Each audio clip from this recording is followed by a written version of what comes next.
Put God first. Put God first in everything you do. Everything that you think you see in me, everything that I've accomplished, everything that you think I have, and I have a few things, everything that I have is by the grace of God. Understand that. It's a gift. 40 years ago, March 27th, 1975, it was 40 years ago, just this past March, I was flunking out of college. I had a 1.7 grade point average. I hope none of you can relate. I had a 1.7 grade point average. I was sitting in my mother's beauty shop. They still call it beauty shops now? What they call it now? Yeah, I was sitting in the beauty parlor. I was sitting in my mother's beauty parlor, and I'm looking in the mirror, and I see behind me this woman under the dryer. And every time she looked up, every time I looked up, she was looking at me, just looking me in the eye.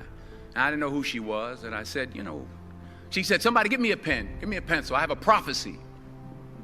March 27, 1975, she said, boy, you are going to travel the world and speak to millions of people. Now, mind you, I was flunked out of college.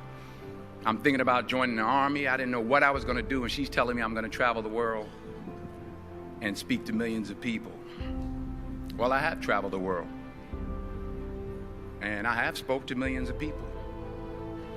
But that's not the most important thing, the success that I had. The most important thing is that what she taught me and what she told me that day has stayed with me since. I've been protected. I've been directed. I've been corrected. I've kept God in my life, and it's kept me humble. I didn't always stick with him, but he always stuck with me. So stick with him in everything you do.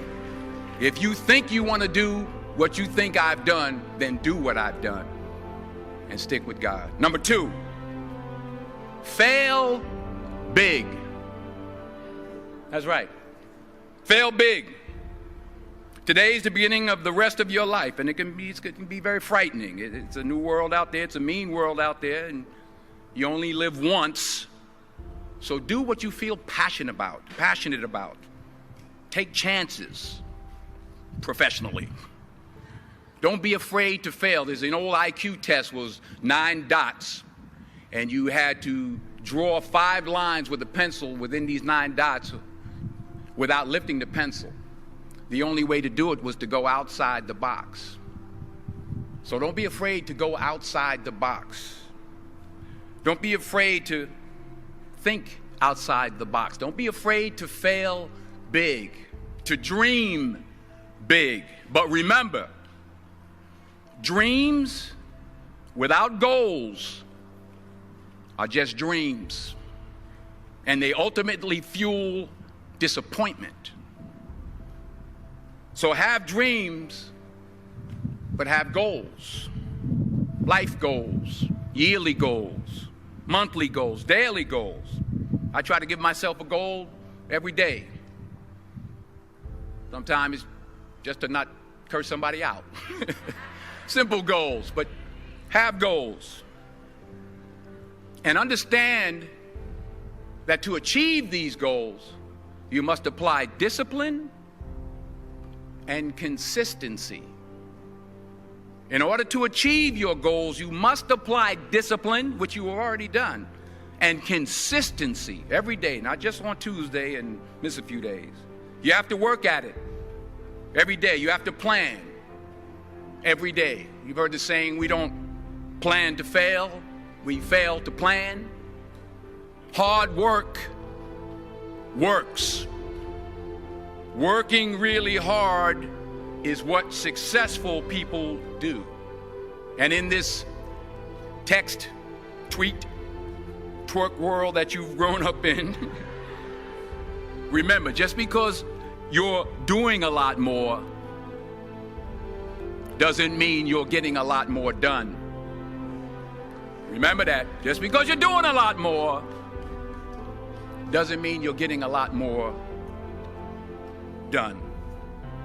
Don't confuse movement with progress. My mother told me, she said, yeah, because you can run in place all the time and never get anywhere. So continue to strive, continue to have goals, continue to progress.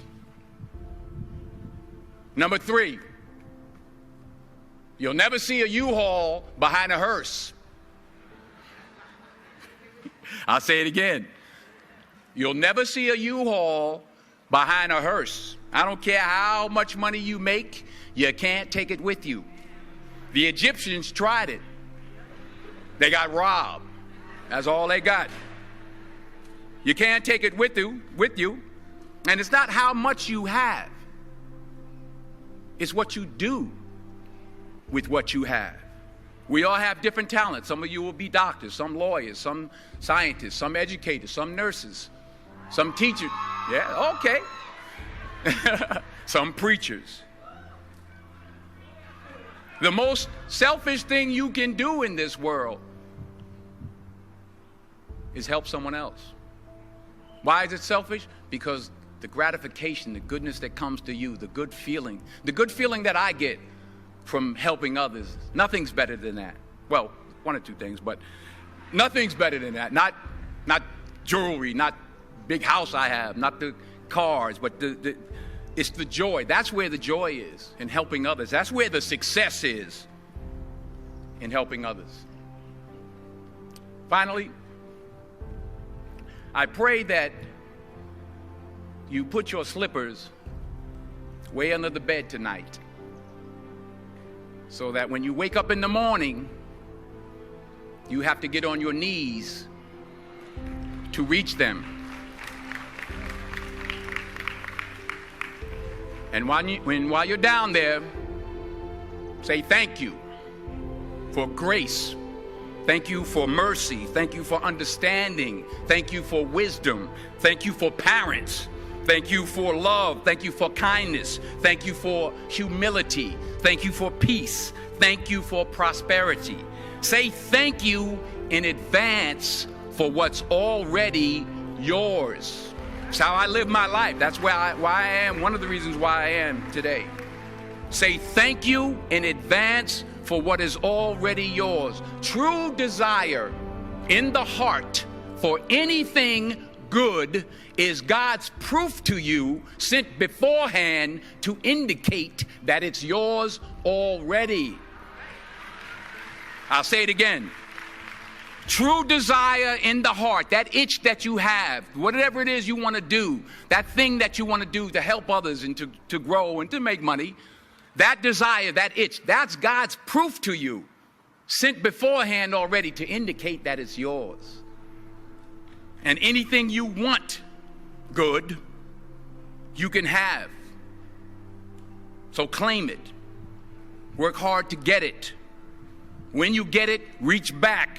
Pull someone else up. Each one, teach one. Don't just aspire to make a living. Aspire to make a difference. Thank you.